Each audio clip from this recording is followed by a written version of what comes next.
તળાજા તાલુકાના આંબળા ગામ નજીક શરૂ કરવામાં આવેલ અન્ન ક્ષેત્રમાં 10,000 જેટલા લોકોએ ભોજન પ્રસાદનો લાભ લીધો।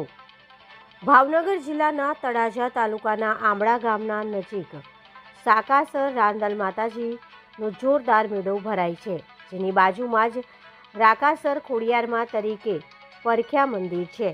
ત્યાં સતત 3 વર્ષથી અન્ન ક્ષેત્ર શરૂ કરવામાં આવ્યું છે, જેમાં મહિનામાં દર રવિવારે અન્ન ક્ષેત્ર શરૂ હોય છે, સવારે 11 થી 4 વાગ્યા સુધી, અને આજે છેલ્લા દિવસે રવિવારે 10,000થી વધુ લોકોએ અહીં મહાપ્રસાદનો લાભ લીધો હતો અને આંબળા ગામના સમસ્ત આ આયોજન કરવામાં આવ્યું હતું।